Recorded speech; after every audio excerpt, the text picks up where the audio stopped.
Yes, I have tricks in my pocket. I have things up my sleeve. Yet I am the opposite of a stage magician. He gives you illusion that has the appearance of truth. I give you truth in the pleasant disguise of illusion. To begin with, I turn back time. I reverse it to that quaint period, the 30s, when the huge middle class of America was matriculating in a school for the blind. Their eyes had failed them, or they had failed their eyes, and so they were having their fingers pressed forcibly down on the fiery, braille alphabet of a dissolving economy. In Spain, there was revolution. Here, there was shouting and confusion. In Spain, there was Guernica. Here, there were disturbances of labor, sometimes pretty violent, in otherwise peaceful cities such as Chicago, Cleveland, St. Louis. This is the social background of the play.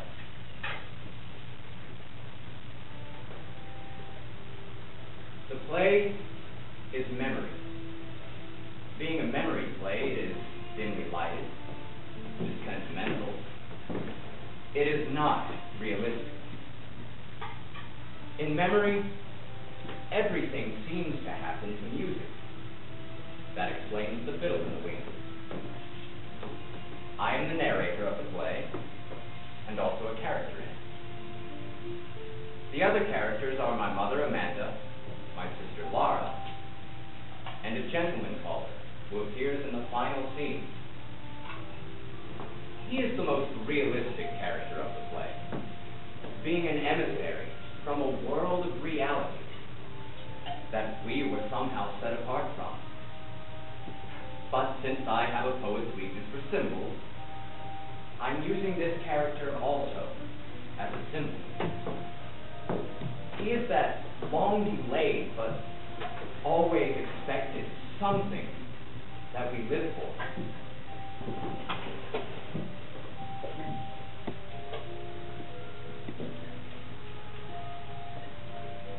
There is a fifth character in the play who does not appear, except in this larger-than-life photograph over the mantel.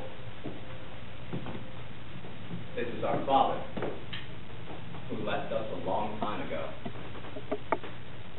He was a telephone man who fell in love with long distances. He gave up his job with the telephone company and skipped the life fantastic out of town. The last we heard from him was a picture postcard from Mazatlan on the Pacific coast of Mexico, containing a message, 2 words.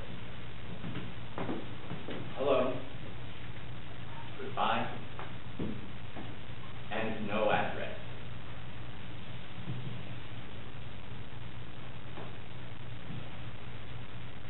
I think the rest of the play will explain itself. Tom? Tom? Tom? Yes, Mother? We can't say grace till you come to the table. Coming, Mother.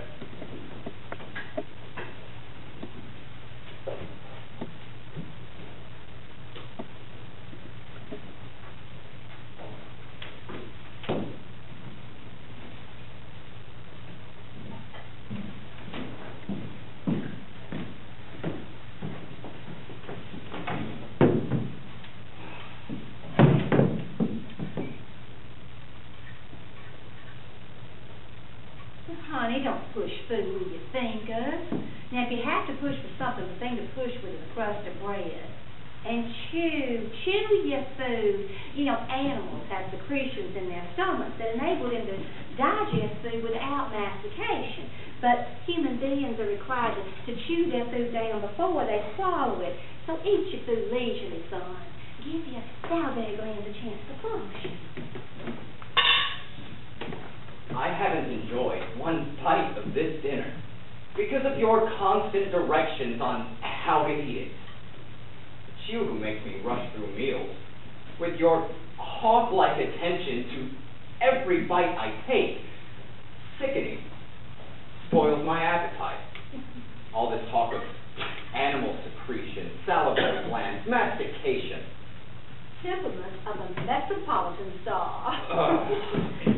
You have not been excused from the table. I'm getting a cigarette. You smoke too much. I'll bring the blancmange, Mother. Oh, no, little sister, no. You be the lady today. I'll be the color boy. But I'm already up. Well, resume your seat, little sister. Want you to stay fresh and pretty. It's almost time for our gentlemen callers. I'm expecting you gentlemen callers. Well, sometimes they come when they are least expected. I remember one Sunday afternoon in Blue Mountain. I know what's coming. Just let her tell it. Again? She loves to tell it. One Sunday afternoon in Blue Mountain, your mother received 17 gentlemen callers. There weren't enough chairs in the house to hold them all. We had to send our color boy over to the parish house to bring back folding chairs. How did you, entertain all those gentlemen callers? Well, I understood the art of conversation. I bet you could talk. Girls in those days knew how to talk, I can tell you. Yes? It wasn't enough that a young girl who possessed a pretty face and a graceful figure, although I was not slighted, I would respect. She also used to have a quick wit and a tongue ready for all occasions. What did you talk about? Things of importance going on in the world. Never anything coarse, common, or vulgar. My callers were gentlemen, all. Among my callers were some of the finest young men in the Mississippi Delta. Planters, sons of planters. There was Chance Lawson. Now, he later became the vice president of the Mississippi Delta Bank. And Harry Stevens, he ground with William Lay. Left his widow $150,000 in government bonds. And then there were the Betrayer brothers, Wesley and Bates. Bates was one of my right particular votes. Now, he got into a quarrel with that wild Wainwright boy. They shot it out on the floor of Moon Lake Casino, and Bates was shot through the stomach. Died in an ambulance on his way to Memphis. He also left his widow quite well provided for. 8 of 10,000 acres, that's all. And then, of course, there was that boy that every girl in the Delta had set her cap for. That beautiful, brilliant young Fitzhugh boy from Wayne County. What did he leave his widow? He never married. Gracious. Talk as though all my old admirers had turned their toes up to the daisies. Isn't this the first you've mentioned that still survives? You know, that Fitzhugh boy went north, and he made a fortune. He came to be known as the Wolf of Wall Street. He had mighty touch. Everything he touched turned gold.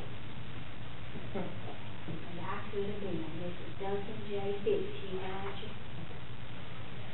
But I married your father. Mother, let us go to the table. No, little sister, no. Now, I told you, I want you to stay fresh and pretty. You just come out front and keep yourself nice and study typewriter chart, practice your shorthand. It's almost time for our gentleman callers to arrive. How do you think you're going to have today? I don't believe we're going to receive any, Mother. What? Not one. Joking, not one gentleman caller.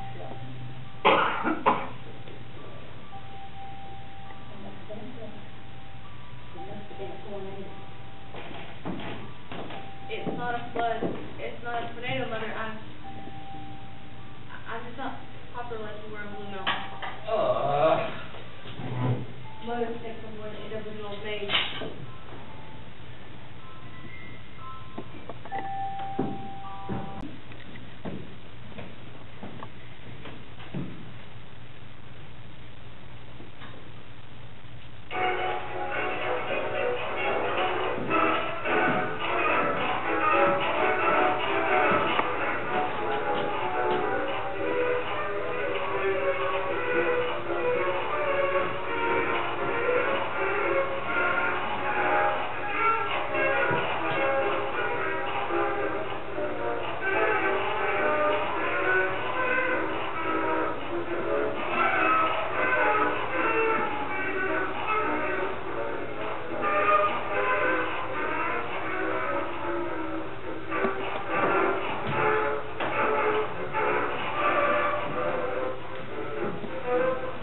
reception? How was the DAR meeting, Mother? Didn't you go to the DAR meeting? No. No, I did not go to DAR meeting. I had the strength to go to DAR meeting. In fact, I did not have the courage. I was trying to hold, crawl inside and hide myself forever.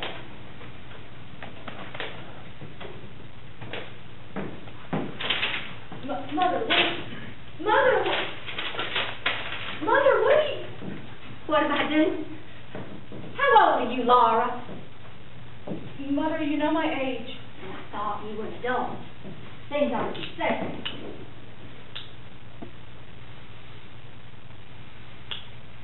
Please don't stare at me, Mother.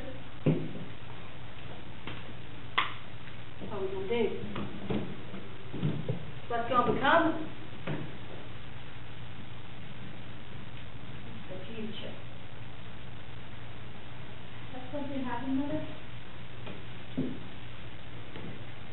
Mother, has something happened? I will be all right in a minute. Just will. All right. Mother, I wish you would tell me what's happened. Well, as you know, I was supposed to be inducted into my office at the DAR this afternoon. But on my way down, I thought I'd stop off at Riverhead Business College.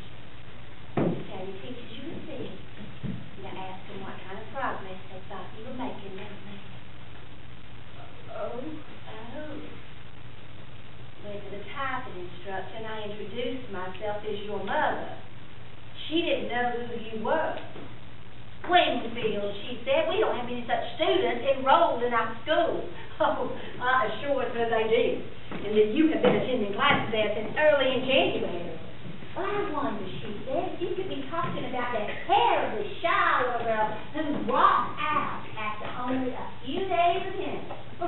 No, I said, my daughter Laura has been attending classes every day for the past 6 weeks. Well, excuse me, she said, and she went and pulled out her attendance book, and sure enough, there was your name printed, just pretty as please. With every day you had been absent clearly marked, till they finally decided you weren't coming back. She said, we tried to phone the house and didn't get an answer. That's when I was out at Famous Bar demonstrating those, I suppose, $50? $50, Jewish. Oh, my hopes, my ambitions for you are just gone. Gone up the spout. What are you doing? Laura, where have you been going every day when you left the house pretending you were going to business college? I've just been going walking. That's not true. It is. I've just been going walking. Deliberately courting your mother. Walking out in the park in this weather. Wearing that lightweight coat. Where have you been walking to, Laura? Different places, really. Even after you started catching cold? It was the lesser of the two evils, Mother. I couldn't go back there. I threw up on the floor. You mean to tell me that from 7:30 till after 5 every day, you were walking in the park? It made me think you were going to business college. Mother, it's not as bad as it seems. You see, I went inside places to get warmed up. Inside where? Different places, really. I went to the art museum a few days. Other days I just gave up lunch and went to the movies. I also went to the zoo. I saw the penguins a lot. Lately I've been spending all my time in the jewel box, that glass house where they raise all the tropical flowers. You did all that just to deceive me? Just a deception. Why?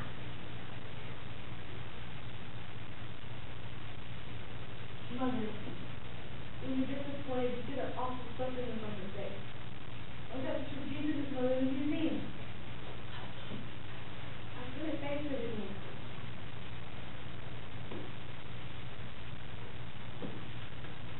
So, what's it going to do?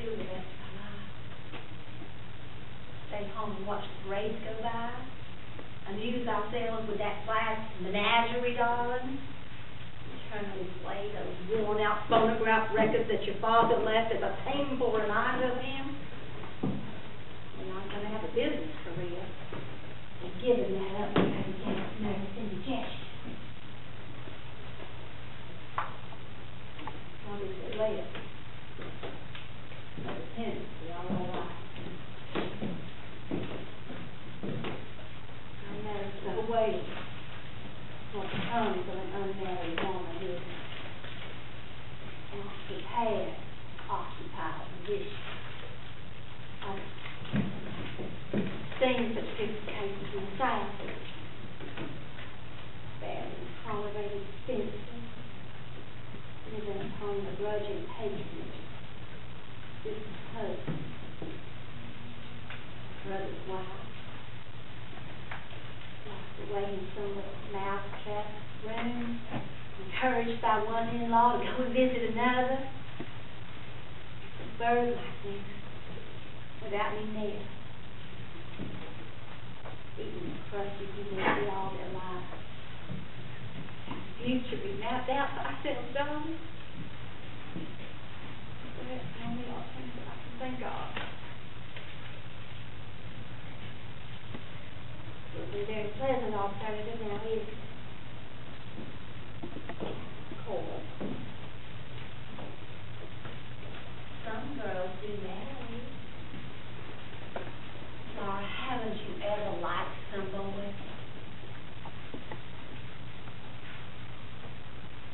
Yes, I came across the picture a while ago. Gave you the picture? No, it was in the yearbook. His name was Jim. Mother, look. Here he is in the pipe that's in there. What? The opera the senior class put on. He had such a beautiful voice. Oh, and here he is with silver cup for baby. You see his dream, Mother. Must have a jolly disposition. He used to call me Blue Roses. Why'd you call your name like that? Well, when I was out a little while for roses, I came back and he asked me what was the matter. I said I have some roses. Jim thought I said it was roses. He always called me from now on. Whenever he'd see me, he'd holler, "Hello, Blue Roses." I never cared for that girl who went out with Emily Meisenbach. She was the best dressed girl at Solden, but to me she never seemed sincere.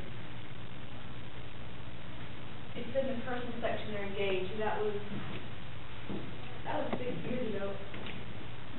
They're bound to be married by now. Girls who aren't cut out for a business career usually do end up marrying somebody. That's what we do. But Mother, I'm crippled. Laura, I have told you to never use that word. You are not crippled.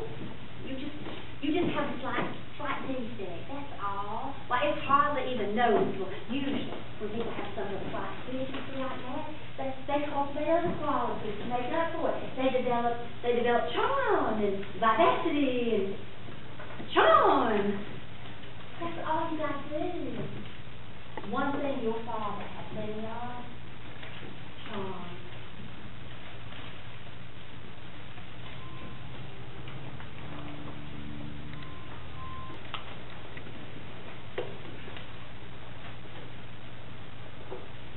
After the fiasco at Rubican's business college, the idea of getting a gentleman caller for Laura began to play a more important part in Mother's calculations. It became an obsession, like some archetype of the universal unconscious. The image of the gentleman caller haunted our small apartment. Even when he wasn't mentioned, his presence hung in Mother's preoccupied look and in Laura's frightened, apologetic manner. Hung like a sentence passed on the wing field.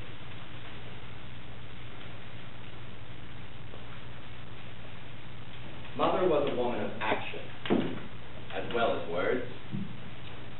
She began to take logical steps in the planned direction. Late that winter and in the early spring, realizing that extra money would be needed in order to properly feather the nest and plume the bird, Mother conducted a rigorous campaign on the telephone, roping in subscribers to one of those magazines for matrons called the Homemaker's Companion, the type of journal that features the serialized sublimation of ladies of letters who think in terms of delicate, cup-like breasts, slim, tapering waist, rich, creamy thighs, eyes like wood smoke in autumn, fingers that soothe and caress like strains of music, bodies as powerful as Etruscan sculpture.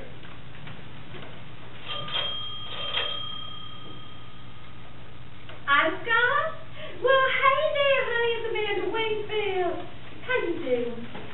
We missed you down at the DAR on Monday. Now, I said to myself, she must be suffering from that sinus condition. Oh, honey, how is that sinus condition?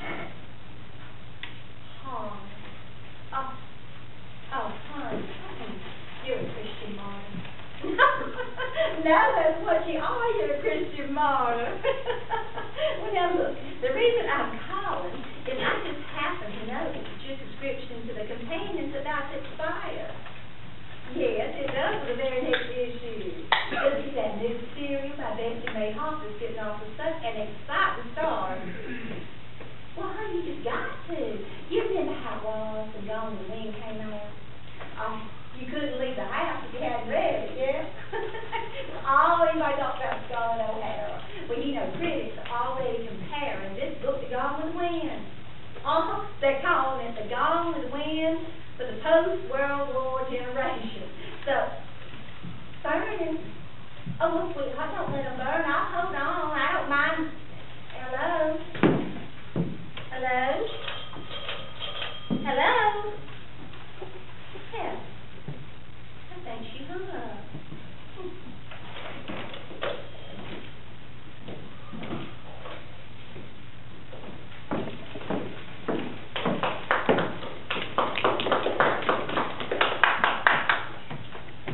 What in Christ's name am I supposed to do? Don't use that expression, not in my presence. You go out of senses. I have, that's true. Driven out. What is the matter with you, you big idiot? Look, I've got no single thing in my life that I can call my own. Stop your shouting! Yesterday, you confiscated my book. You had the nerve. Yes, I took that horrible book back to the library, that hideous novel by that insane Mr. Lawrence. I cannot control the output of diseased minds or the people who cater to them, but I refuse to allow such filth in my house. House? House? Who pays rent on it? Who makes a slave of himself? No. I mustn't say things. I've got to just... Let me tell you something. I don't want to hear anymore. Well, you're going to hear more. No, I won't hear more. I'm going out. Come back here right now. Out! Because I'm... You come back here right now, Thomas. Oh, don't! Tom! You're going to listen. No more influence out of you. I'm at the end of my patience. What do you think I'm at? Aren't I supposed to have any patience to reach the end of, Mother? I know it seems unimportant to you what I'm doing, what I want to do, having a little difference between them. You don't think that... I think all right. I think you've been doing things you're ashamed of. That's what I think. Why you act like you do. I don't believe you go to the movies every night. Nobody goes to the movies as often as you pretend to. Nobody in their right mind goes to the movies as often as you pretend to. And movies don't start again at midnight either. They don't let out at 2 a.m. I hear you coming in, mumbling like a baby. maniac. You get 3 hours sleep, and then you get up and go off to work. I can just picture you at the warehouse, moping, doping around, because you're in no condition. No, I'm in no condition. What right have you got to jeopardize your job? Jeopardize the security of us all. What do you think would happen to us? Listen, you think I'm crazy about the warehouse? Do you think I'm in love with the Continental shoemakers? Do you think I want to spend 55 years down there in that Celotex interior with fluorescent tubes? Look, I'd rather somebody picked up a crowbar and battered out my brains than go back morning. I go every time you come in yelling that godforsaken rise and shine, rise and shine. I think to myself how lucky dead people are. I get up, I go. For $65 a month, I give up all that I dream of doing and being ever. And you say self. Self is all I ever think of. I listen, Mother. If self is what I thought of, I'd be where he is. Gone. As far as the system of transportation reaches. Don't grab at me, Mother. Where you going? I'm going to the movies. I believe that lie. I'm going to opium dens. Yes, opium dens. Dens of vice and criminals hangouts, Mother. I've joined the Hogan gang. I'm a hired assassin. I carry a Tommy gun and a violin case. I run a string of cat houses in the valley. They call me Killer. Killer Wingfield. I'm leading a double life. A simple, honest warehouse worker by day. By night, a dynamic star of the underworld. I go to gambling casinos. I spin away fortunes on the roulette table. I wear a patch over one eye and a false mustache. Sometimes I put on green whiskers. On those occasions, they call me El Diablo. Oh, I could tell you things to make you sleepless. My enemies plan to dynamite this place. They're gonna blow us all sky high sometime. I'll be glad, very happy, and so will you. You'll go up, up, up, up on a broomstick, up over Blue Mountain with 17 gentlemen callers. You ugly, babbling, old witch! My glass, my menagerie.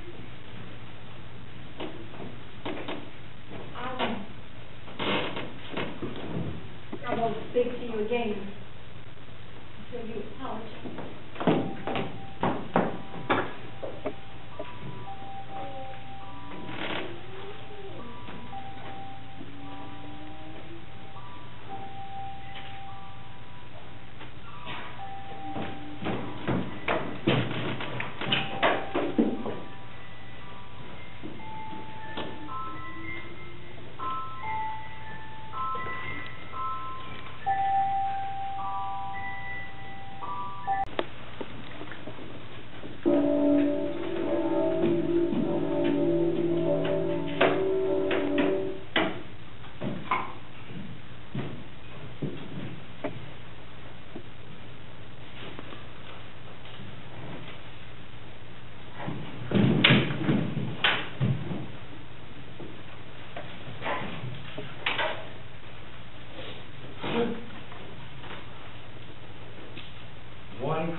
preview of coming attraction, and there was an organ solo and a collection for the milk fund simultaneously, which ended in a terrible fight between a fat lady and an usher.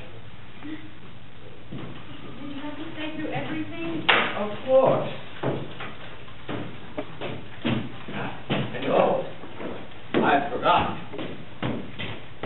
There was a big stage show. The headliner on this stage show was Malvolio, the magician. He performed wonderful tricks, many of them, such as pouring water back and forth between pitchers.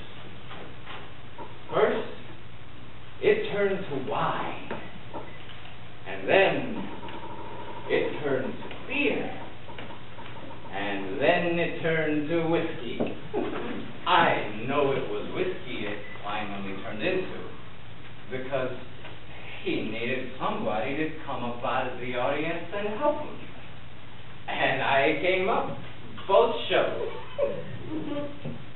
It was Kentucky straight bourbon. A very generous fellow. He gave souvenirs. He gave me this. This is his magic scarf. You can have it, Laura. You wave it over a canary cage, and you get a bowl of goldfish. And then you wave it over the goldfish bowl, and they fly away canaries.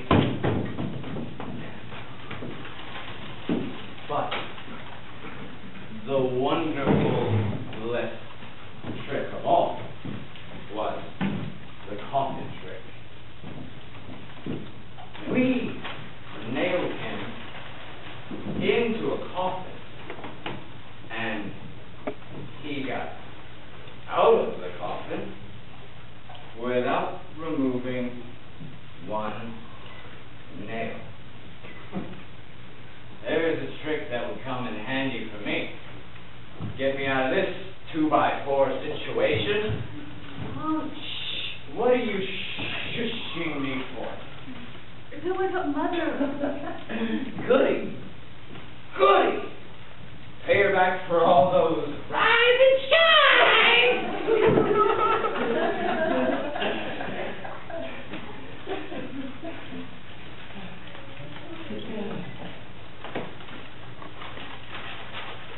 You know, it don't take much intelligence, Laura, to get yourself into a nailed-up coffin. But who ever got out of one without removing one nail?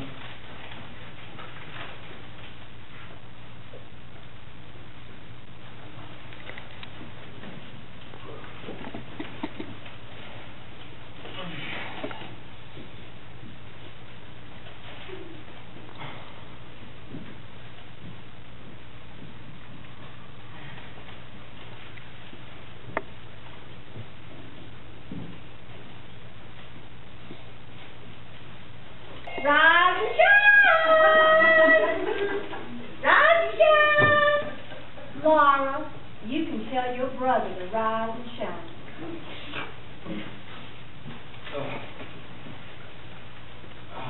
I'll rise.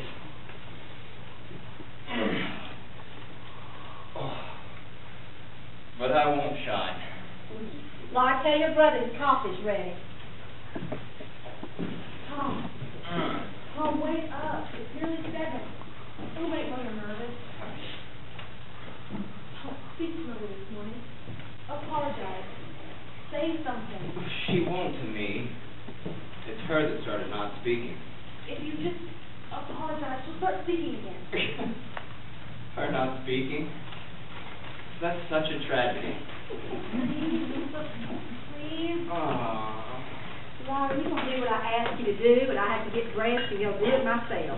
I'm going. I still have to get on my coat button. Butter and what else? Just butter.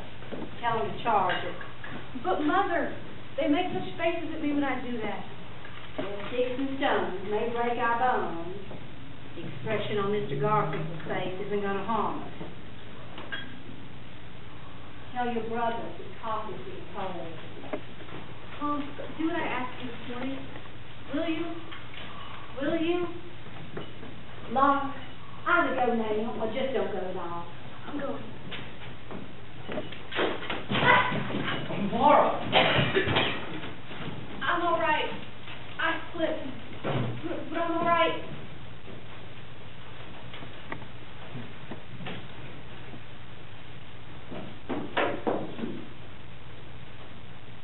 One of these days, somebody's gonna break a leg on those fire escape stairs. When they do, I hope that landlord is sued for every cent he possesses.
Mother?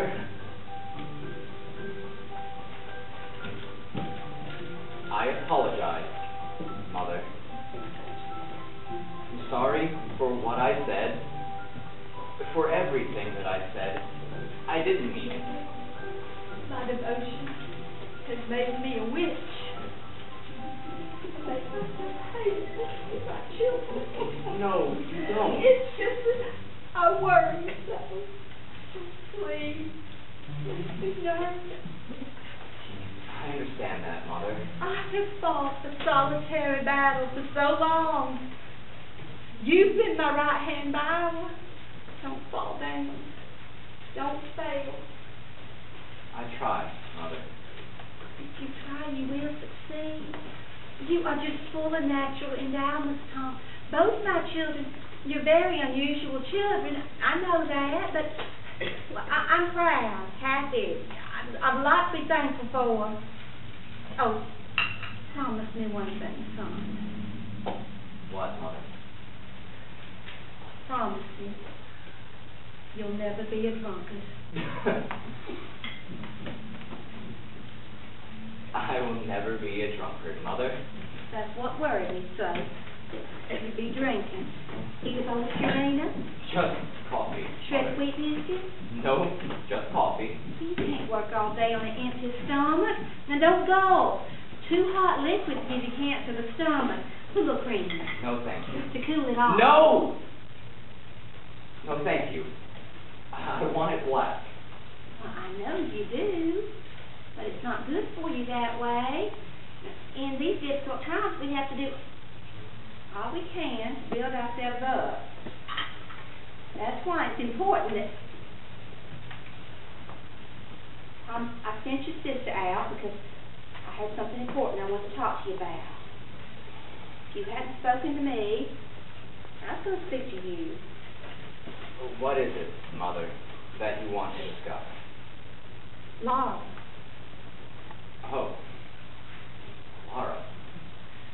Laura's a quiet one, but you know, still waters run deep, and, well, she notices things. Thinks she blues about them. Came in a few days ago and found her crying. Well, what about?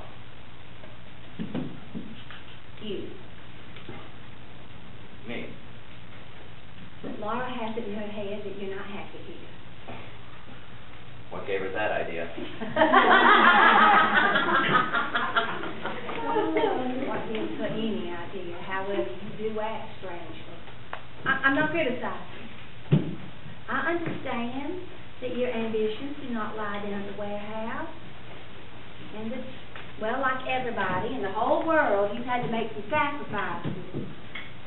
Tom, life isn't easy. Calls for Spartan endurance. Tom, there are so many things in my heart that I cannot begin to share with you. Son, I've never told you, but I love your father. I know that, Mother. I see you taking after his ways, staying out all hours, and, well, you had been drinking the night you were in that terrifying condition. Laura says you hate the apartment. And that's why you stay gone so much, to get away from it. Is that true, Tom? No, you say there's so much in your heart that you can't describe to me. Well, that's true of me, too. There's so much in my heart that I can't describe to you. So let's respect each other. Why are you so restless, Tom? Where do you go to now? I go to the movies. Why do you go to the movies so much, Tom? I go to the movies because I like adventure. Adventure is something I don't have much of at work, so I go to the movies. You go to the movies entirely too much, Tom. I like a lot of adventure. Most young men find adventure in their careers. And most young men are not employed in a warehouse. The world is full of young men employed in warehouses, offices, factories. Do all of them find adventure in their careers? Well, they do what they do without. Not everybody has a craving for adventure. Man is by instinct a lover, a hunter, a fighter. And none of those instincts are given much play at the warehouse, Mother. By instinct. Don't you quote instinct to me. Instinct's something for the animals. Christian adults don't want it.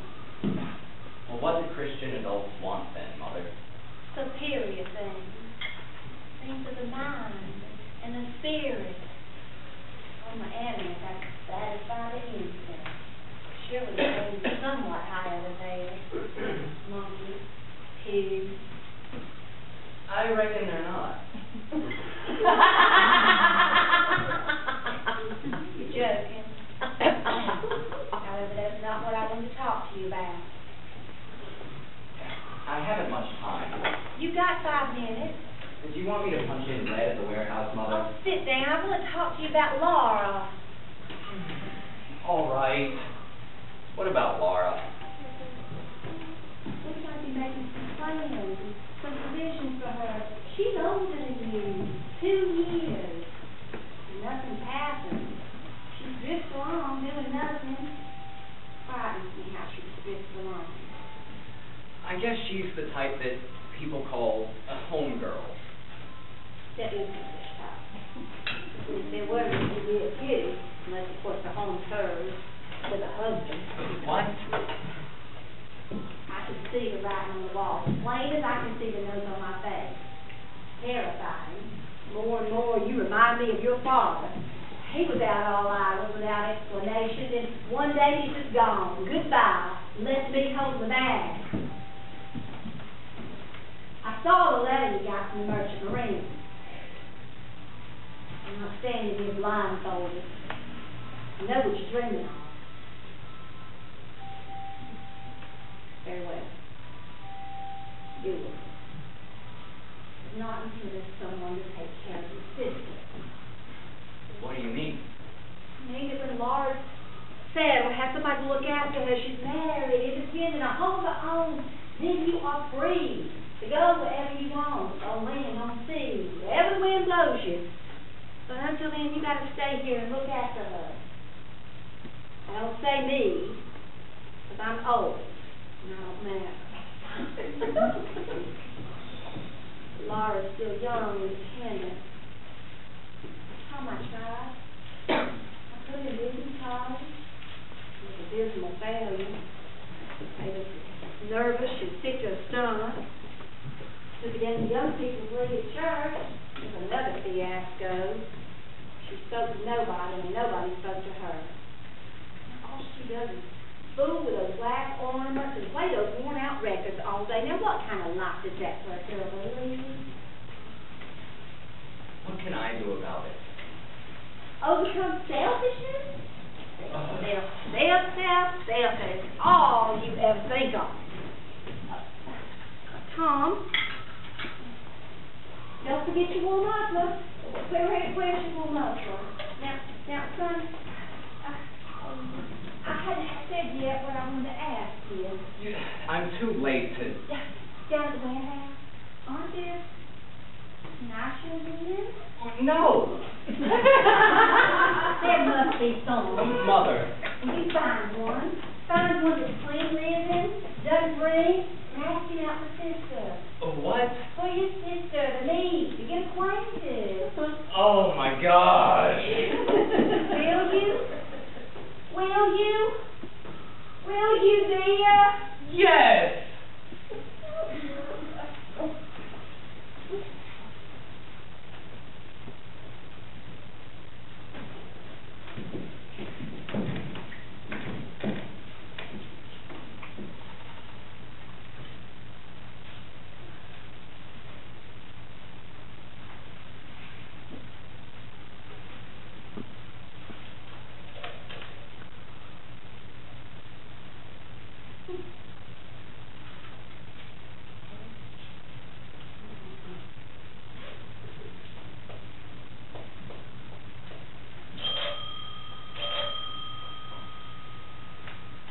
Ella Cartwright.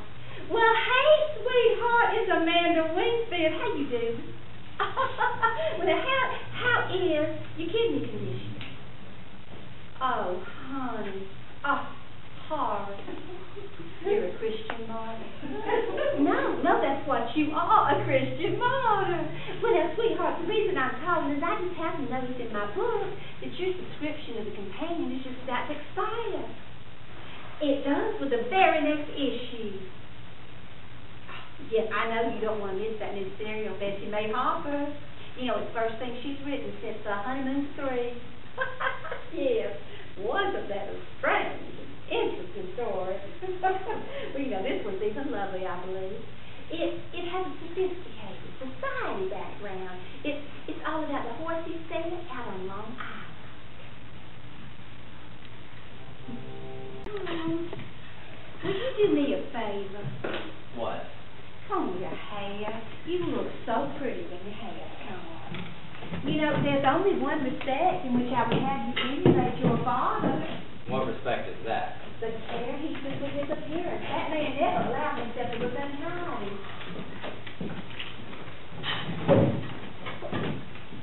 Where are you going? I'm going out to smoke.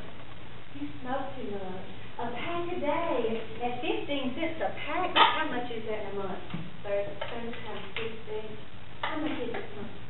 Well, you figure it out, and you're going to be astounded at how much money you could save. Enough to pay for night school course in accounting down at Washington U.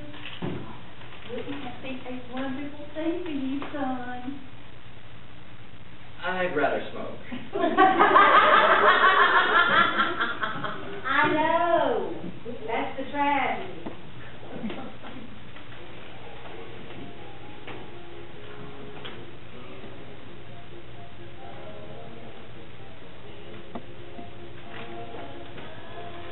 Across the alley from us was the Paradise Dance Hall.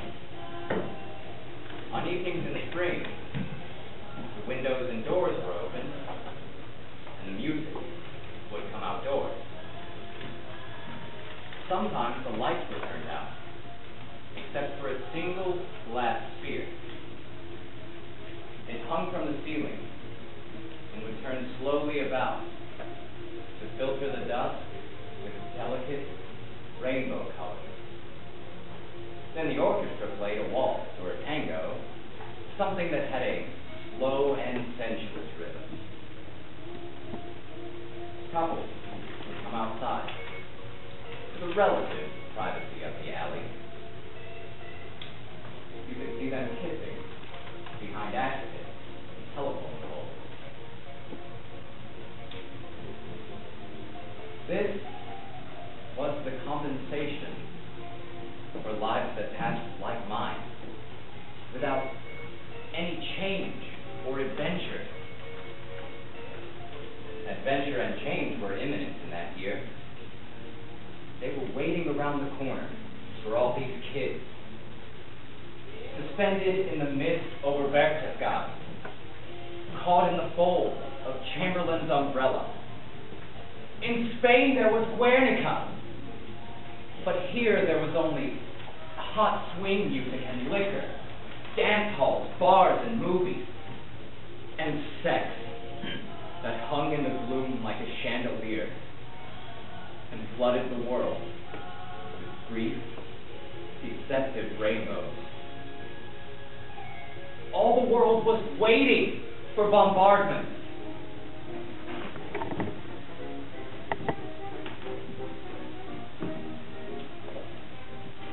Fire escape landed its poor, peaceful porch.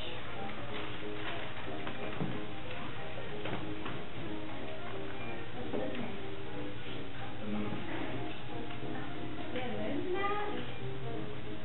rising over Garfinkel's delicatessen. So this is a little picture of the moon. And you show Mm-hmm. what's useful. That's the secret. Secret. Very well, I won't tell you mine. I can be just as secure as you. I bet I can guess what yours is. With my hair so transparent. You're not a sphinx. Now I'm too secret. Take a wishful, safe, happy, precious child. What I wish for whenever it is. Isn't a moon, I wish for it too. I thought perhaps you'd wish for a gentleman's holiday. No, not say that. Don't you remember asking me to fetch one? I remember suggesting to find you dime with your sister. You brought home some nice young man from the warehouse. I believe I made that suggestion on several occasions. Yes, you have made it repeatedly. Wait, We're going to have one. what? A gentleman caller. You asked some nice young man to come over? I did. You gonna do it? Did he say it? He did. Well. That's lovely. I thought that you would be pleased. It's definitely Very definite. soon. Very soon. Stop putting on. Tell me some things, will you? What things would you like me to tell you, Mother? But naturally, I would like to know when he is coming. He's coming tomorrow. Tomorrow? Yes, tomorrow. But Tom, Yes, Mother. what's more, gives me your time. Time for what? Preparation, you should have called. You should call me back. The minute he accepts it. Don't say I've been getting ready. You don't have to make any fuss. Of course I have to make fun. Want things nice, not just thrown together, not sloppy. Like it's a fast thing on that. I don't see why you have to think at all. You just don't know. We can't have a gentleman call in a pigsty. Gonna have to polish my wedding silver. Monogram linen's gonna need to be laundered. Windows washed. Fresh curtains put up. What about clothes? What about clothes? We gotta wear something, don't we? Mother, this boy is no one to make a fuss over. Don't you realize this is the very first young man we ever introduced you to? Harry.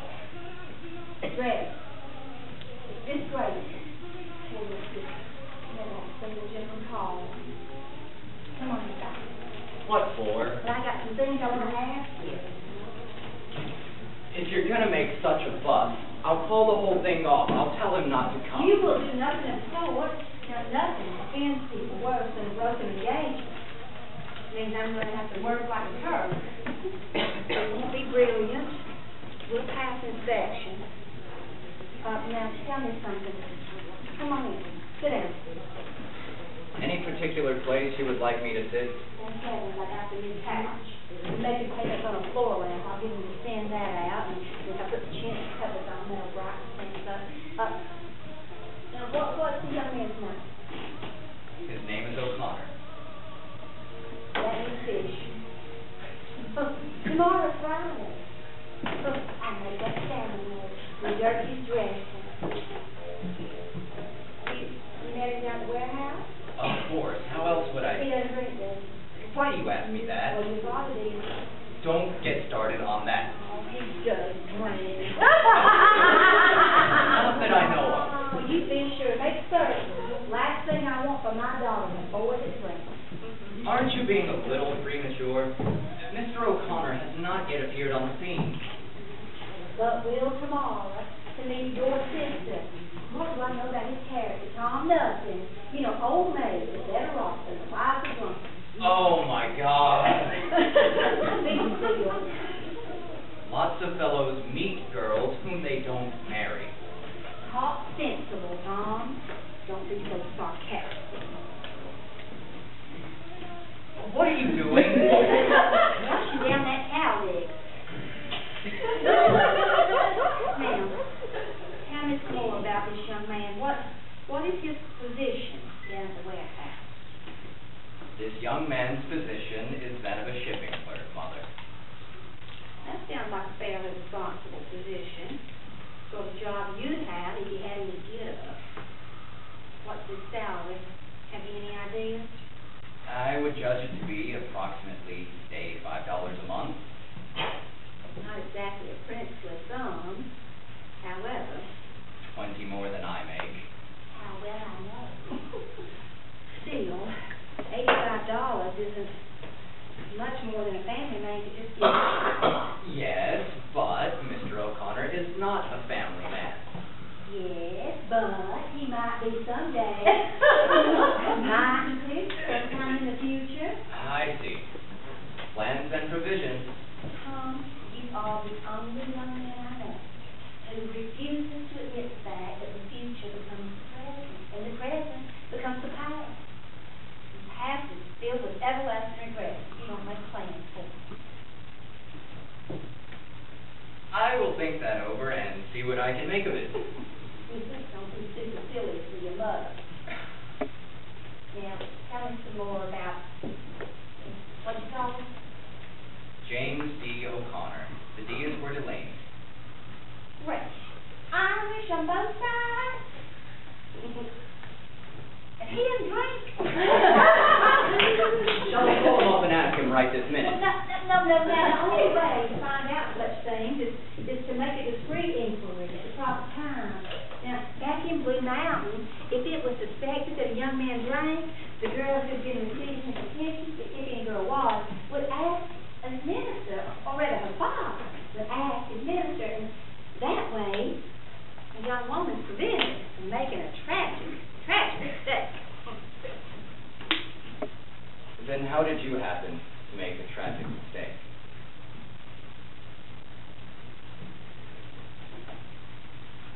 The innocent look of your father had everybody fooled. He smiled, and the world was enchanted. No girl can do worse than put herself at the mercy of a handsome appearance. Oh, I hope Mr. O'Connor's not too good looking. No, he's not too good looking. He's covered with freckles and hasn't too much of a nose. He's not downright homely, is he? Not downright homely. Just medium homely, I'd say. Well, character is what you look for in a man. That's what I've always said, Mother. Never said anything of the sort. I suspect you've never given it a single thought. Don't be so suspicious of me. At least I hope that he's the type that's up and coming. I think he really goes in for self-improvement. What reason have you to say so? He goes to night school. Really? What does he do? I mean, study. Radio engineering and public speaking. He has an eye being advanced in the world. Any man who studies public speaking is aiming for an executive position one day. Radio engineering. But that's a thing of the future. Now, these are very illuminating facts. These are the sorts of things a mother wants to know about a young man coming to call on her daughter. Seriously or not? One little warning. He doesn't know about Laura. I didn't let on that we had dark, ulterior motives. I just said, why don't you come and have dinner with us? He said, okay, and that was the whole conversation. I bet it was. You're about as eloquent as an oyster.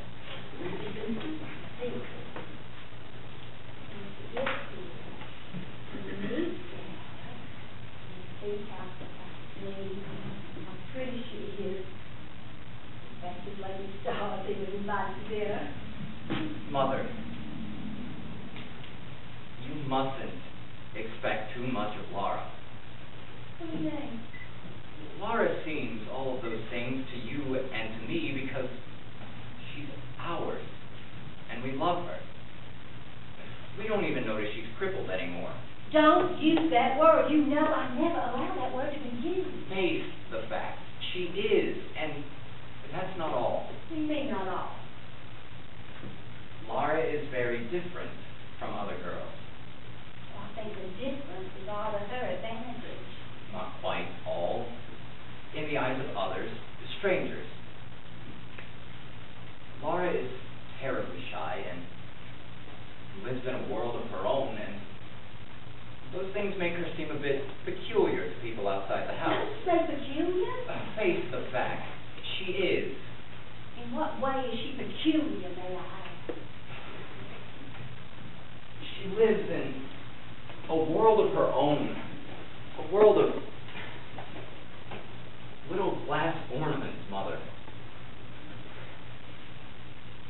She plays old phonograph records and,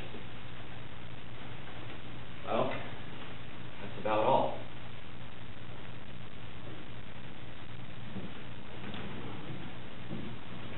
Where are you going?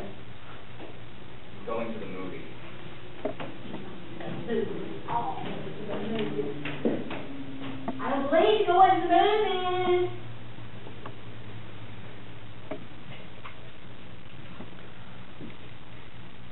Laura? Laura? Yes, Mother? Put those dishes down. Come out here for a minute. Come here, sweetheart. You make a wish on the moon. A little silver cup on the moon. Now, look up your right shoulder. What shall I wish for, Mother?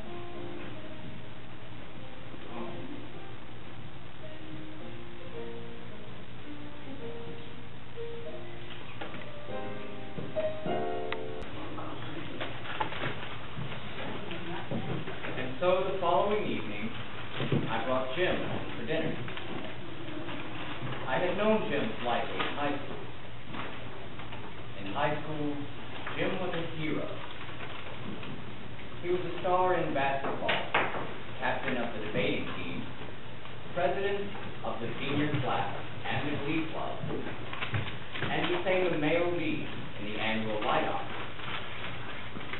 He seemed to move in a continual spotlight. He always seemed at the point of defeating the law of gravity.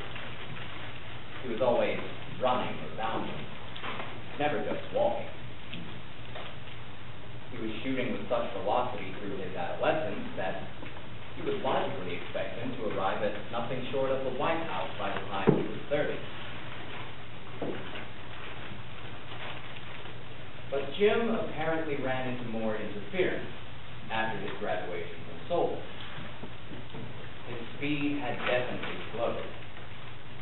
6 years after high school, he was holding a job that wasn't much better than mine.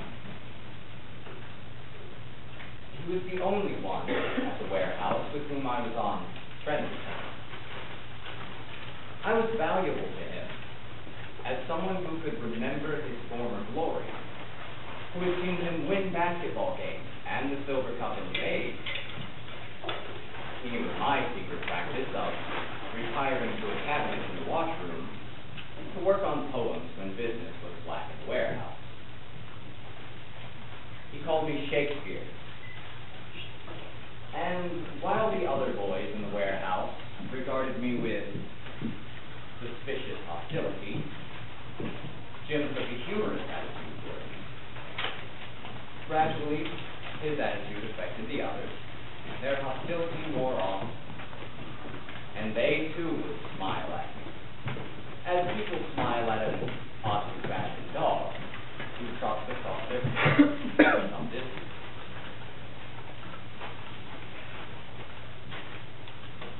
I knew that Jim and Laura had known each other at Solon, and I had heard Laura speak admiringly of his voice. I didn't know if he remembered her or not. In high school, Laura was as unobtrusive as Jim was astonishing. If he did remember her, it was not as my sister, for when I asked him to dinner, he said, "You know, Shakespeare, I never thought of you as having faults." He was about to discover that I did. Laura, why are you trembling? Mother, you made me so nervous. How have I made you nervous? By all this fuss, you make it seem so important. I understand you, Laura. You could not possibly be happy with things the way they are. And whenever I try to arrange something for you, you just seem to resist it. Sit there. Take a look at, oh, no, wait just a minute. What is it now? Act like not me.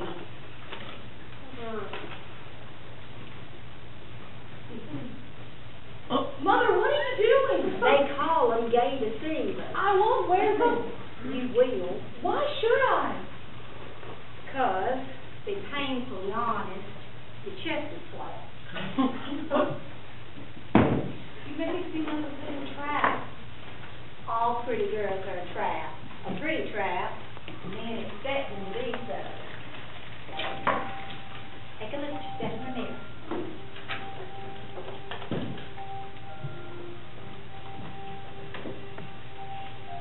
It's the prettiest you've ever seen.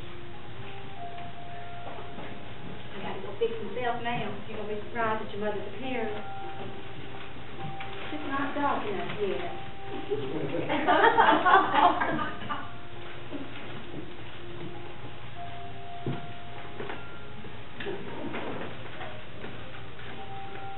Oh, Laura, I am going to show you something. Your mama is going to make a spectacular appearance. What is it, Mother? Well, possess your soul in patience. You'll see. Just a little something I dug up out of that old trunk. You know, it seems like styles, well, they hadn't changed so terribly much after all.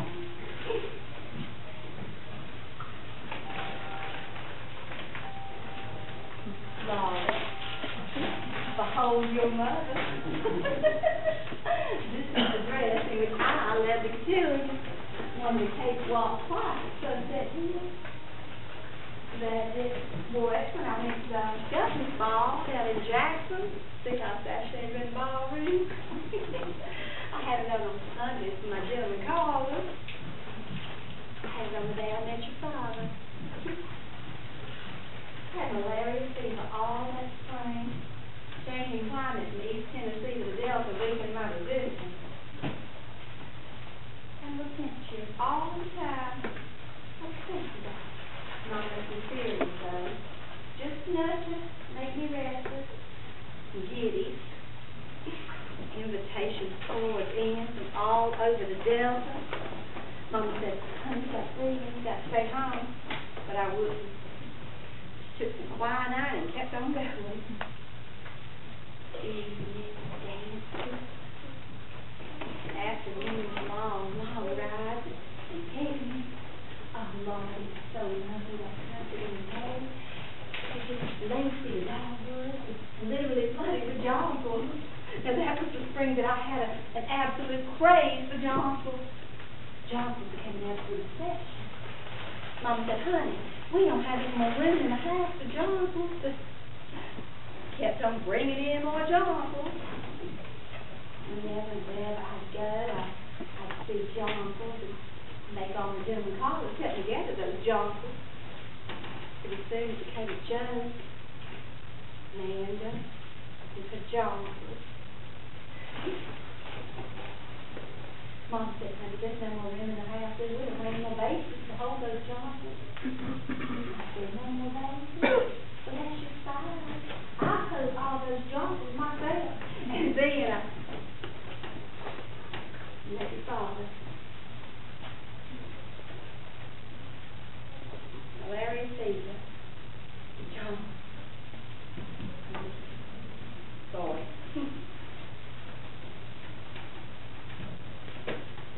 Your brother and Mr. O'Connor, they could home before the rain. I gave Tom some spare change so they could take the service car home.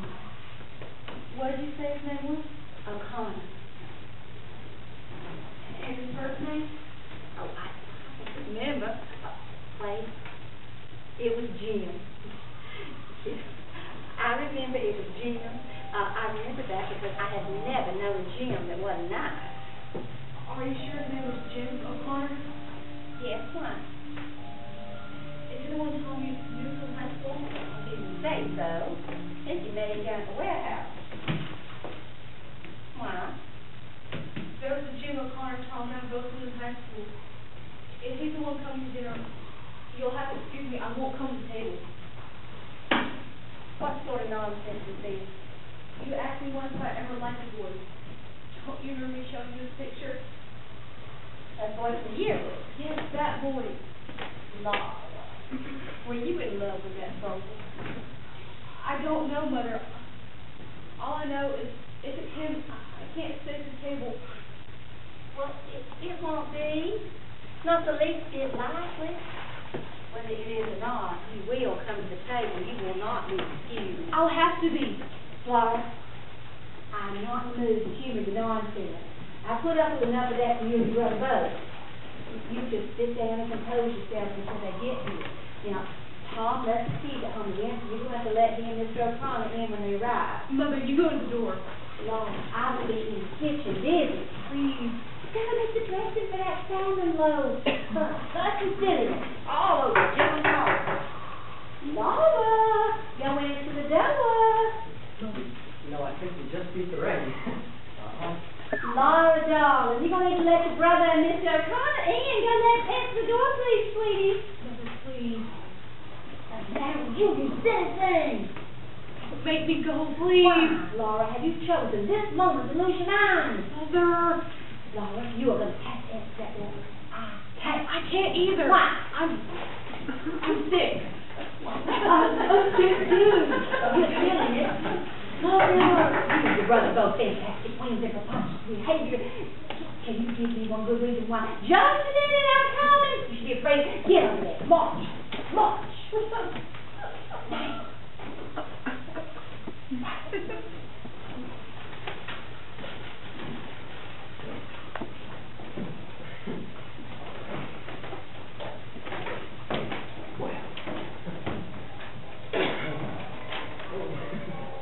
Laura, this is Jim. Jim, this is my sister Laura. Well, I didn't even know Shakespeare had a sister. How do you do? Okay. Well, goodness, Laura, your hands are cold. I've been playing the Victrola. Well, I think you've been playing a little bit too much classical music. You should go play some hot swing music to warm yourself up a little bit. Excuse me, I haven't finished playing my Victrola yet. All right. What was the matter with With Laura. Laura is terribly shy. Shy, huh? You know, not very usual to see shy girls these days. I still can't believe you never told me that you had a sister. Oh, well, now you know. I have one. Here's the post dispatch. You want a piece of it? Hmm? What piece? Sport comic.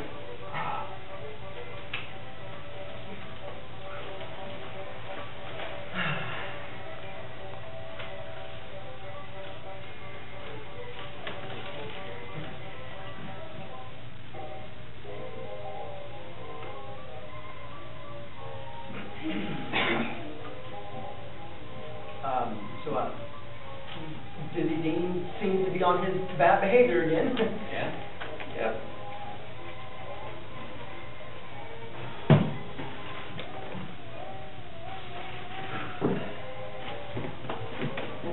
Where are you going?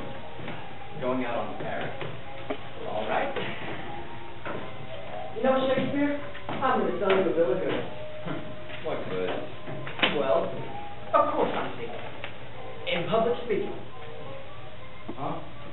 You know, you and me, we're not the warehouse types. Thanks. That's good news. But what has public speaking got to do with it? Well, it's for executive position. Oh. I tell you, it's done a hell of a lot of good for me. In what respect? Every, I suppose. Ask yourself, what's the difference between you and me and all those guys down in front of that office? Brain? Nope. Ability? No.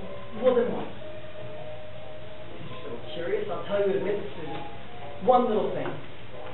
What is that one little thing? Mostly social poise, the ability to square your shoulders up and hold your own in any sort of social situation. Tom, Yes, Mother? is that you and Mr. O'Connor? Yes, Mother. Well, then you boys just make yourself comfortable out there, you hear? Yes, Mother. Oh, ask Mr. O'Connor if he'd like to go wash up.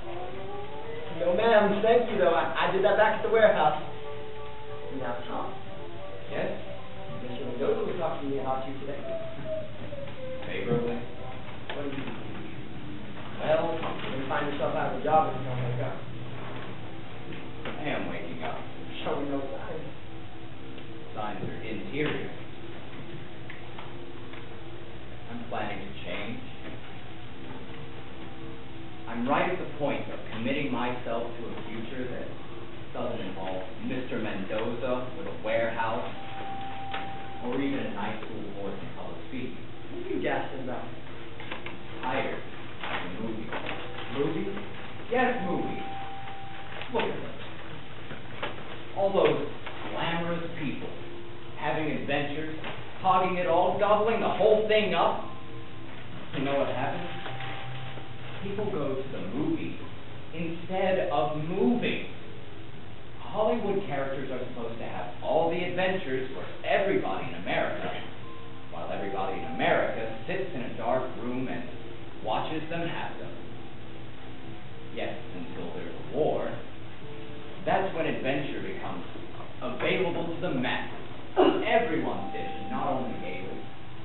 Then the people in the dark room come out of the dark room to have some adventures of their own. Goody, it's our turn now to go to the South Sea Islands, to make a safari, to be exotic, far off. But I'm not patient. I don't want to wait until then. I am tired of the movies, and I am about to move. Move? Yes, And when? soon. Where? Where? I'm starting to boil inside. I know I seem dreamy, but inside, well, I'm boiling. Every time I pick up a shoe, I shudder a little, thinking how short life is, and what I'm doing, whatever that means. I know it doesn't mean shoes, except as something to wear on traveler's feet. Look, What? I'm a member. The Union of Merchant Seamen. I paid my dues this month, instead of the light bill. Now, Tom, you're going to regret that when they turn the lights off on you. I won't be here. And how about your mother? I'm like my father, the bastard son of a bastard. Did you notice how he's grinning in his picture in there? And he's been absent going on 16 years. Really, Tom, you're just talking now, sir.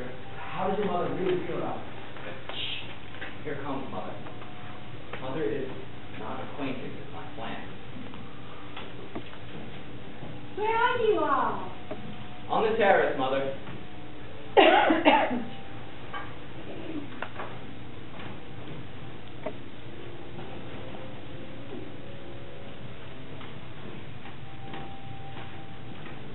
Wait.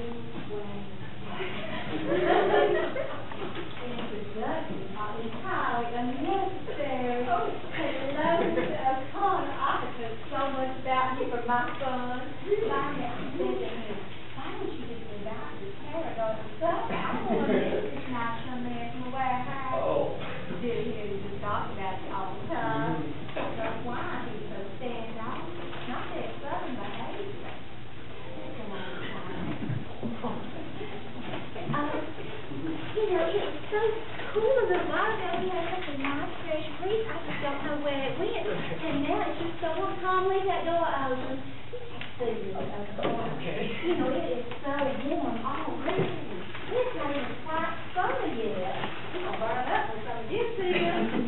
However, we are having a very light supper. You know, I think light food is kind of good. Light food, light clothes, that's what one was called for. You know, in the winter, our blood, it just gets sick. It makes it difficult for us to adjust ourselves. When the summer actually gets here, this year, though, I just wasn't prepared. It came on just so sudden. I had to run to Old Trump for something I could wear. And have this old dress. Have it all historical almost, but it feels so good. It's so really cool. Yeah. Mother, Yes, honey. how about supper? Well, honey, you know your sister's in charge of supper. You don't have to ask sister anything about supper. You just tell her you two hungry boys are ready. Now, honey, you know what? Yes, Sheila. Oh, good. You know, it's a right for a girl who is sweet and as pretty as Laura to also be domestic. However, Laura is, thank heaven, not only very, very pretty, but also domestic. I'm not.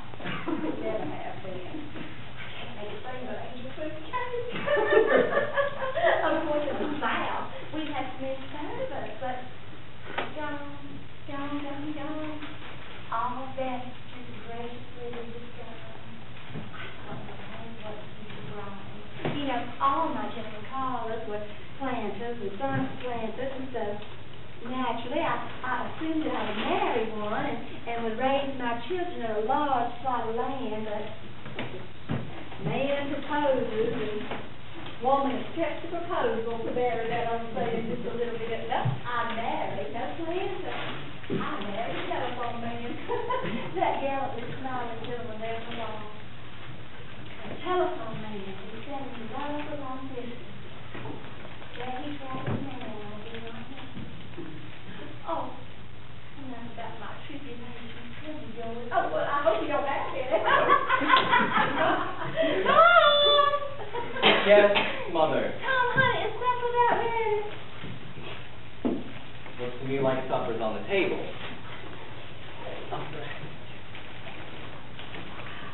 Oh, lovely.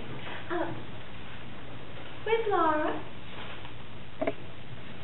Laura is not feeling well, and she says she thinks she better not come to the table. Laura! Oh, Laura! You're keeping us waiting, honey. Mr. O'Connor, won't you come in and have a seat right here next to me?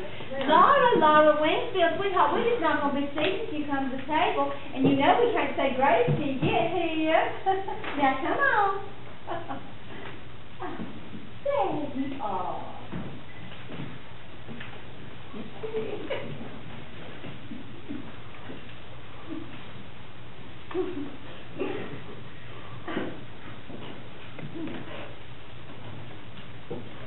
Whoa, Laura!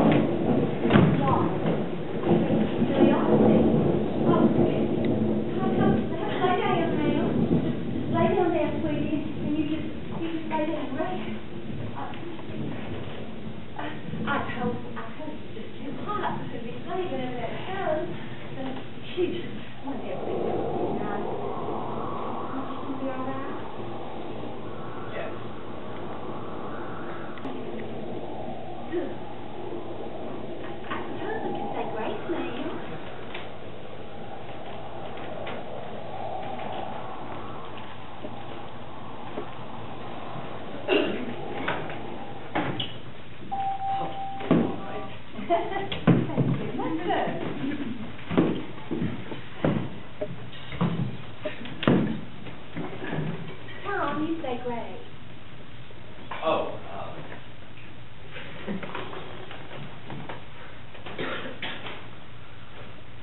for thee and all thy mercies, God's holy name, we pray.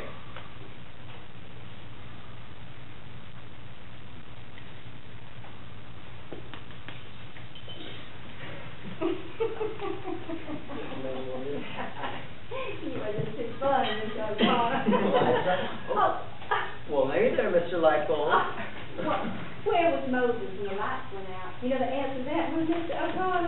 What is it?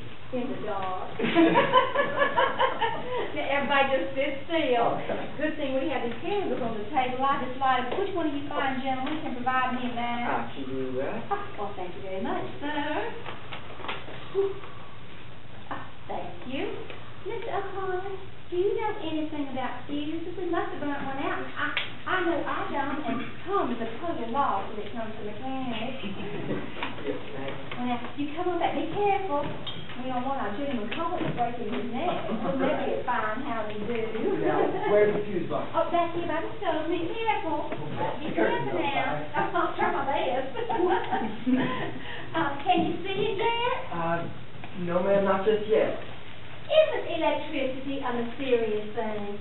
Wasn't it Benjamin Franklin that tied that cube kite? You know, some people say that science has cleared up all the mysteries for us, but in my opinion, it only creates more. Now, have you found it yet? No, ma'am. As a matter of fact, all of those fuses look all right to me. Tom? Yes, Mother? That light bill I gave you just a few days ago, honey, the one that I told you we had received the notices about, you didn't neglect to pay it by any chance? Did I? Should know. Well, maybe Shakespeare wrote a poem on the back of that light bill, Mrs. Wingfield. Well, I should never have trusted him with it. Such a high price to be paid for negligence and swear. Perhaps the poem will win a $10 prize. We'll have to spend the rest of the evening in the 19th century before Mr. Edison created the Mazda lamp. Well, candlelight is luckily my favorite kind of light. That is because you are romantic, Mr. O'Connor. That's still no excuse for Tom. Tom, as a penalty for your carelessness, you're going to get to help me with the dishes. All right, well, let me help too. Oh, no, indeed, you will not. Well, I might as well make myself good for something. Mr. O'Connor, nobody. I mean, nobody has given me as much entertainment as you that you have this evening. Mrs. Wingfield. Oh, I am not exaggerating, not even one little tiny bit. However, poor sister, she's out there in the parlor all by her lonesome. Why don't you go keep her company? Oh, I'll give you this lovely old candelabra. You know, it used to sit on the altar of the Church of the Heavenly Dead. Church burned down this spring. You notice the candelabra's been a little out of shape. It was struck by lightning. You know, Dr. Jones was holding a revival nearby at the time, and he intimated that the church was destroyed because the Episcopalians gave card parties. Oh, and see if you can coax sister to drink a little bit of this wine. Oh, I think it's enough for her. Can you carry those? Yes, ma'am, of course I can. I'm Superman. Tom, let's go get you into that apron. Oh, hey there, Laura. Hello. And how are you feeling now? Better? Yes, thank you. Well, this is for you, a little dandelion wine. Now drink it, but don't you get drunk. Where shall I set the candle? Anywhere. How about right here on the floor? Any objections? No. All right, well, goodness me, I'm going to burn your house. All right. I'm just going to spread this paper underneath just in case. We'll just burn the paper and set the house. All right. Now, I, for one, find the floor very comfortable. How about you? Well, hand me a pillow and join me down here. A pillow. Thank you. And are you coming or what? And don't forget your pillow. Oh, goodness. Now, look. I can't hardly see you if you sit way over there. I can see you.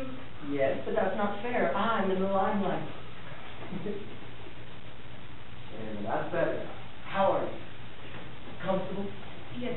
Me too. Comfortable as a cat. Well, would you like a piece of chewing gum? No, thank you. Well, I think that I will indulge myself, with your permission, of course. You know, think of the fortune made by the guy who invented the first piece of chewing gum. Pretty amazing, huh? You know, when the Wrigley Building is one of the sights of Chicago. I saw it when I took part in the Century of Progress. Did you think of the Century of Progress? No, I didn't. Well, quite a wonderful exposition. Now, my favorite part was the Hall of Science. It gives you an idea of what America's going to be like in a few years, even better than it is today. So, your brother told me that you're the shy type, boy. Is that so? I don't know. Well, I judge you being an old-fashioned type girl. I'd say that's a pretty good type to be. How about being personal, Emma? I believe I will take a piece of gum now if you don't mind. All right.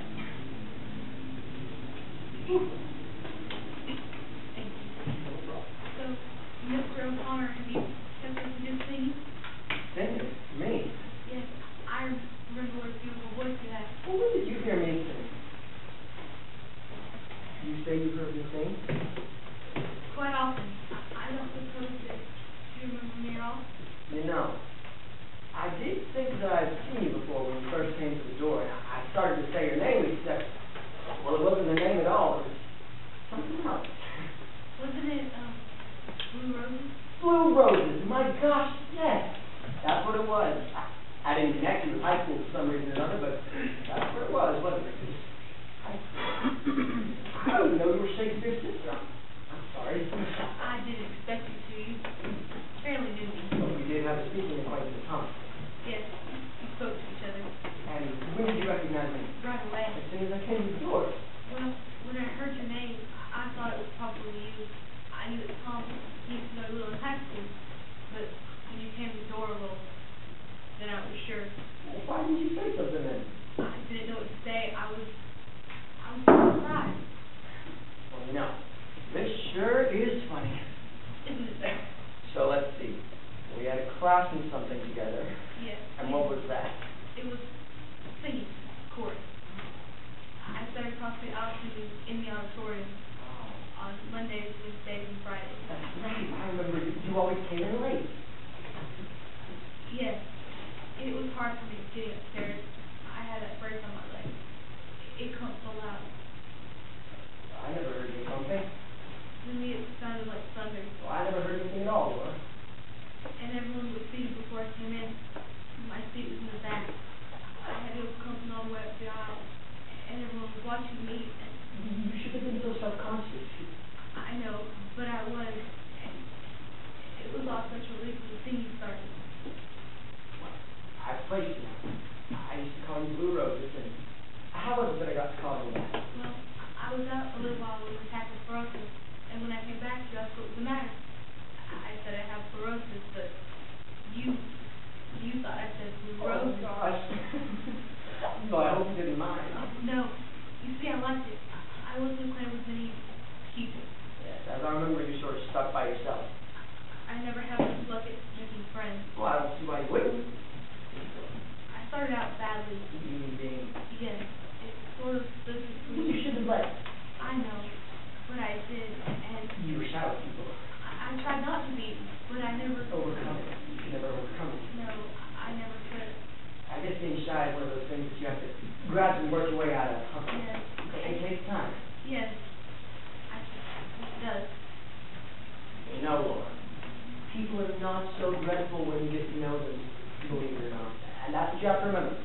And you think of yourself as having the only problems in the world, being the only person who's disappointed. But if you look around you a little bit, you'll see that the world is full of people who are just as full of problems as you are and just as disappointed as you are.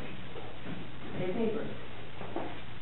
I hoped back in high school that I'd be further along than I am now. You remember that wonderful write-up they had about me in the course? Yes. It said that I was bound to succeed in anything that I went into.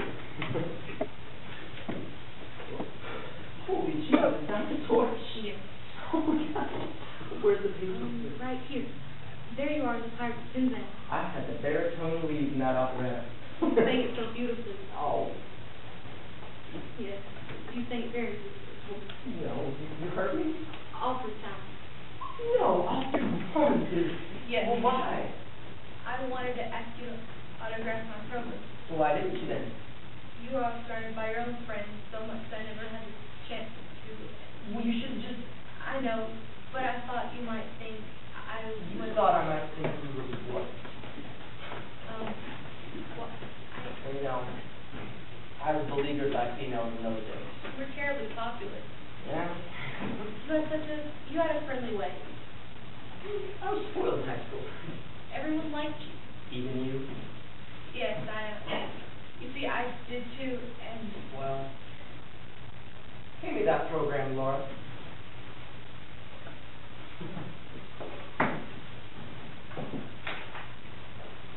Better late than never, I suppose. What a surprise. Well, I'm afraid it's not worth very much these days, but perhaps one day it will increase in value. You know, I'm disappointed, but I'm not discouraged. Being disappointed is one thing, but being discouraged is another. I'm only 23 years old. And how old are you? I'll be 24 in June. Well, that's not old age at all, you see. No, but And you finished high school. I didn't go back. You mean you dropped out? I made bad grades on my final examinations, you see, and so how's Emily Meisenbach getting along? That crowd head. Why do you call her that? Because that's what she was. You're not still going with her. I never see her. In the personal section said you were both engaged. Yes, it did, didn't it? I was not entertained by that little piece of personal propaganda. It wasn't the truth? No, only in Emily's optimistic opinion. Oh.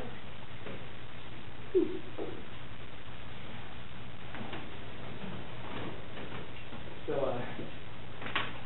what have you done since high school?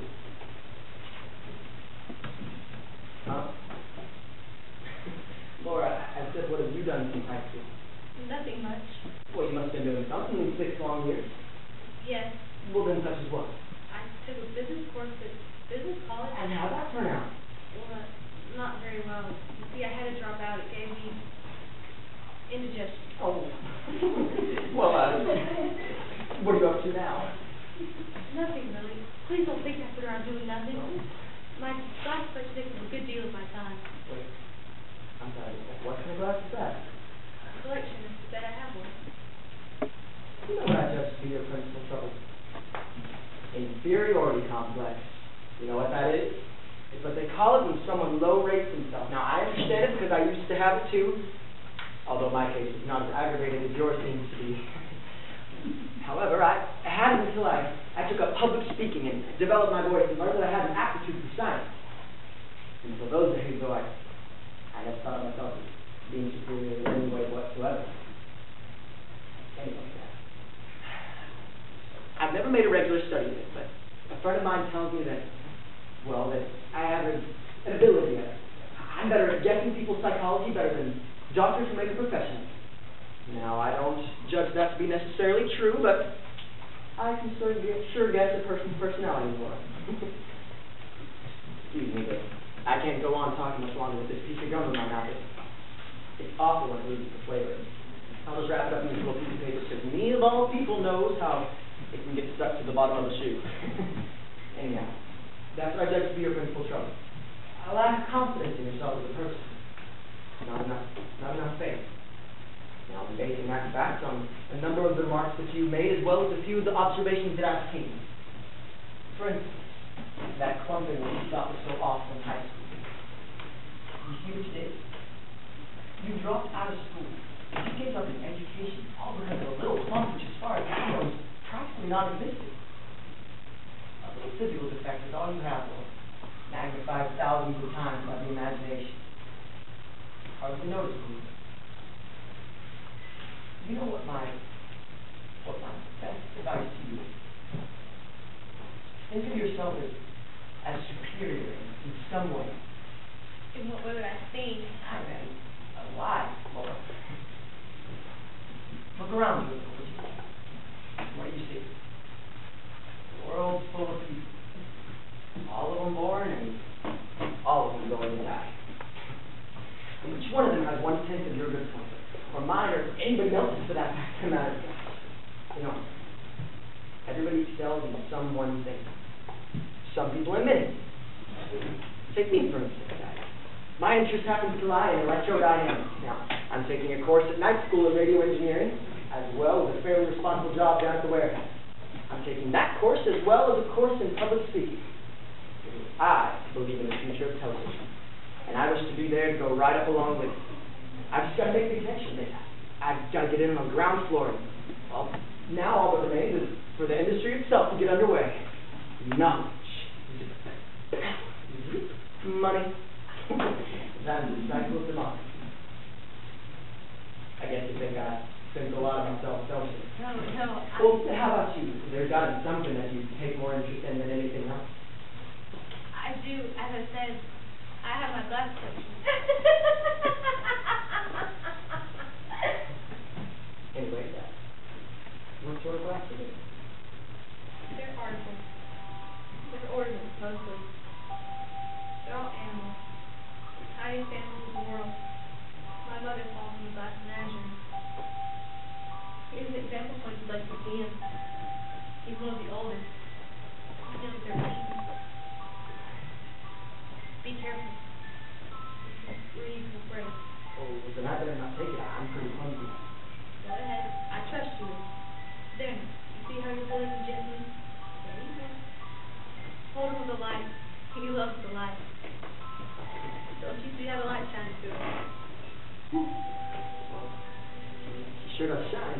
I shouldn't be partial, but he's my favorite. What sort of a thing is this? Don't you see a single horn on his forehead? Unicorn, huh? Mm-hmm. Well, aren't unicorns extinct in the modern world? I know. I think must have been welcome, huh? He stays on a shelf with the orchids, ones that don't have horns. And I don't think he minds. Well, how do you know? I haven't heard any arguments among them. No arguments, huh? Well, I'd say that's a pretty good sign, too. So where shall I set it? On the table. They like to change his feet. Well, would you look at how big my shadow is when I stretch. Across the ceiling. Yeah. Lucky us, I think the rain is soft as well.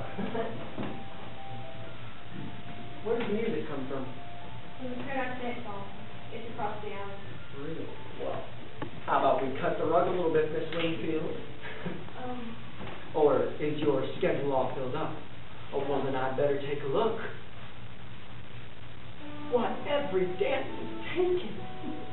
I'm just going to have to scratch something out. See that? A waltz.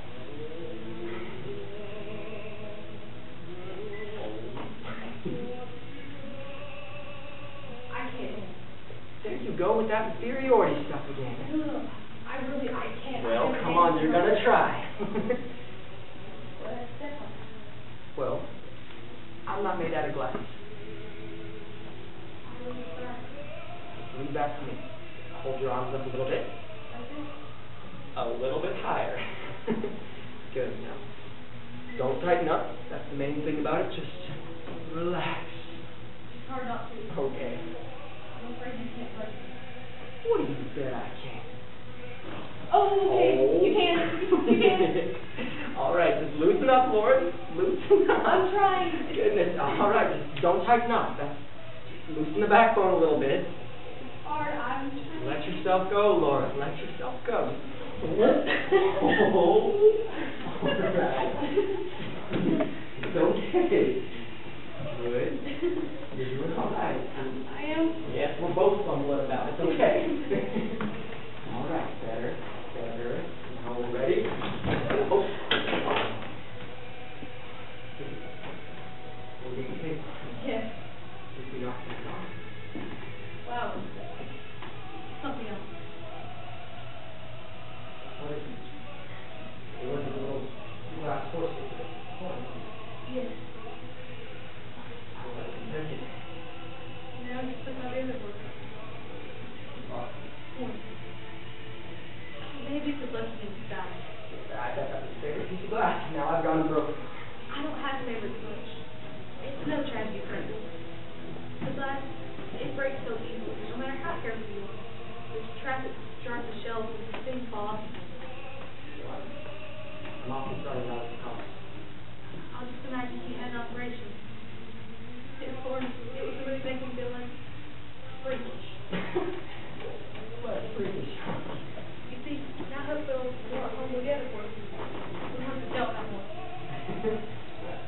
very funny. I'm glad to see that you have a sense of humor.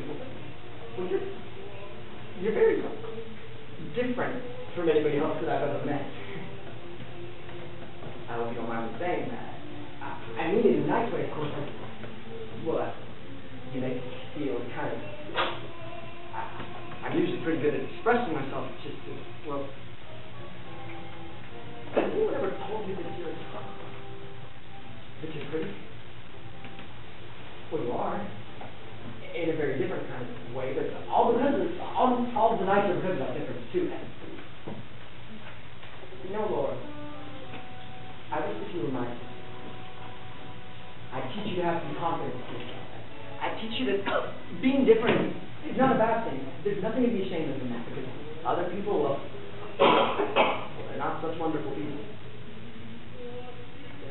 They're 100 times 1,000. You're 1 times 1. They walk all over this earth, and you just stay right here. They're as common as weeds, and you're blue roses. Blue is wrong for roses. Yes, but it's well, it's right for you. You're pretty. In what sense, high? In every respect. Your eyes, your hair are pretty. Even your hands are pretty. You probably think that I'm saying all this because I'm invited to dinner and because I'm supposed to be nice. Well, I could put on an act. I could say all these things without being very sincere at all, Laura. This time I'm talking sincere. Now I happen to notice that you have this inferiority complex about you. See, that keeps you from being comfortable with you. I just feel like somebody should boost your confidence up, Laura. They should keep you from being shy and turning away and blushing. Something else to see. Well,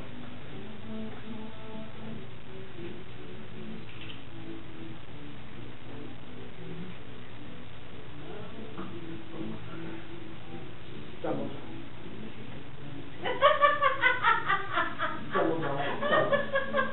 That was way off the beam. Do you smoke? Do you want amends? Lifesaver chewing gum. My pockets are a regular drugstore wherever I go.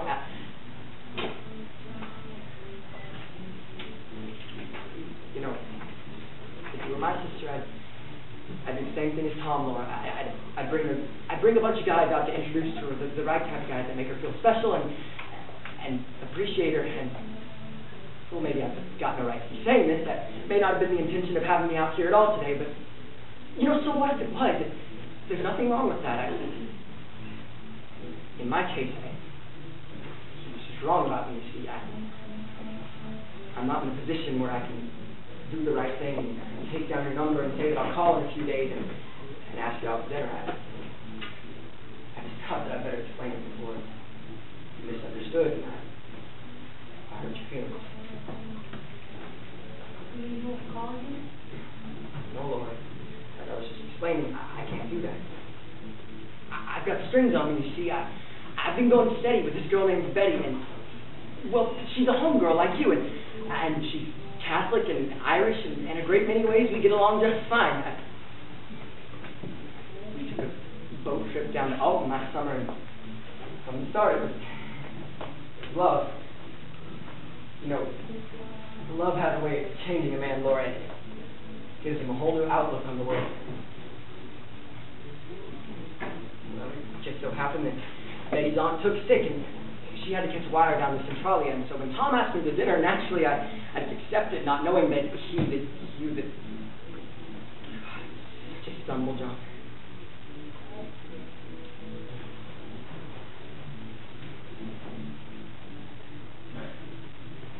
You know, I really wish that you would just say something.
serious?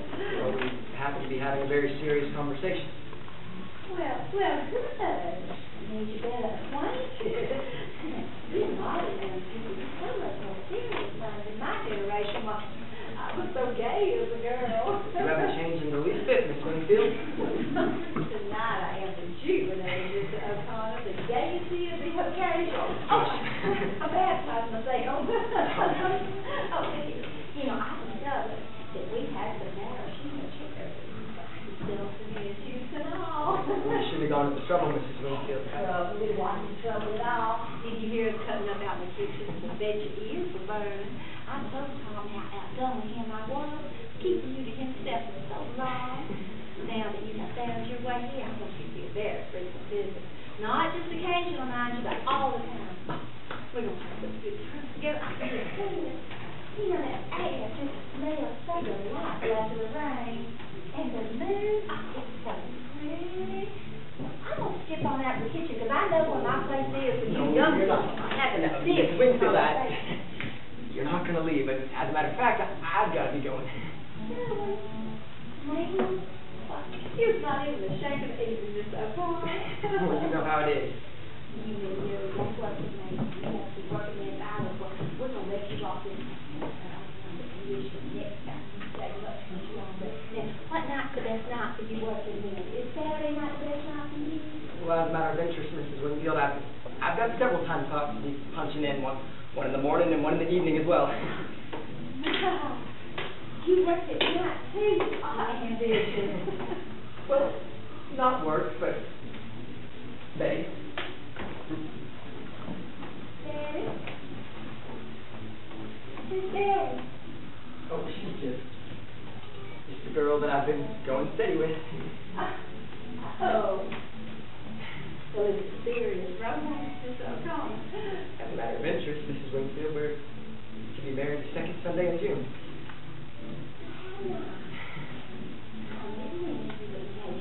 Oh, and that's not his fault. He didn't know. The cat's not out of the bag at the warehouse, you see. You know how the guys get. They start calling you Romeo and things like that. It's really been a lovely evening. Yes, this is what they mean by Southern hospitality. What do you think at all? It don't seem like I'm skipping out. It's just that I've got to get my jalopy down to the Wallace people, and by the time I'm finally down there, Betty's train car will get in. Well, you know how some women get so upset if you even wait. Yes, I know. Particularly women. Good night, Miss O'Connor. I wish you luck and good fortune, happiness. I'll see you. We both do. Don't we, Laura? Yes.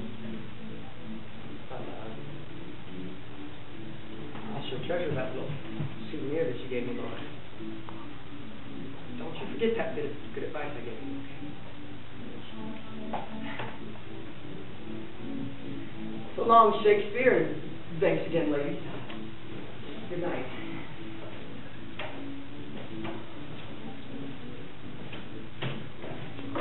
Things have a way of turning out so bad. Don't believe I would play that photograph just now.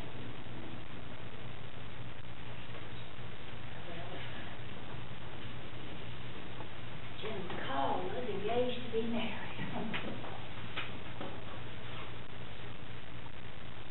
Tom? Yes, Mother? Come out here a minute. I got something awful funny to tell you.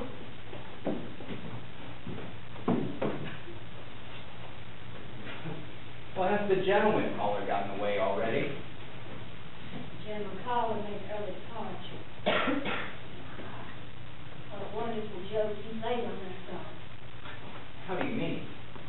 Yes, tell us he was engaged to be married. Jim. Engaged. So he has informed her. He jiggered. I didn't know about that. Well, that seems a little peculiar, don't you think? What's peculiar about it? Didn't you call him your best friend down at the warehouse? Well, he is, but how did I know? Seems a little peculiar that you wouldn't know your best friend was engaged to be married. The warehouse is where I work, not where I know You things. don't know things anywhere. You live in a dream. You manufacture a little. Where do you think you're going? I'm going to the movie. Oh, that's right. Now that you haven't played fool with ourselves on the essence. calculating the expense, the new rugs, the floor lamps, the clothes for Laura, all for one. Entertain some other girl's fiancé. But don't you let that stop you. Don't worry about us, a mother deserted, an unmarried sister who's crippled and has no job. Don't you let anything interfere with your selfish pleasure. You just go to the movies.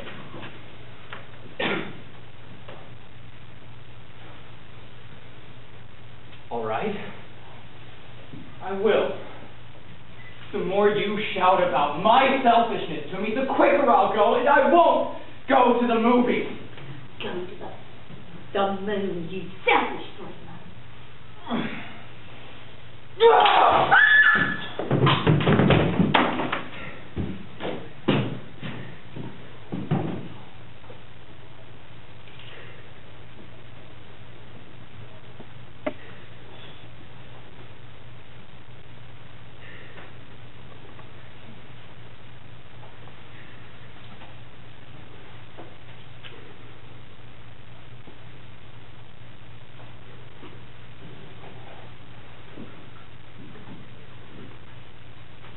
I didn't go to the moon. I went much further. For time is the longest distance between two places. Not long after that, I was fired for writing a poem on the lid of a shoebox. I left St. Louis. I descended the steps of this fire escape for the last time. Followed from then on my father's footsteps, attempting to find in motion what was lost in space. I traveled around a great deal. The cities swept about me like dead leaves. Leaves that were brightly colored, but torn away from the branches. I would have stopped, but was pursued by something. It always came upon me unaware, taking me altogether by surprise. Perhaps it was a familiar bit of music. Perhaps it was only a piece of transparent glass.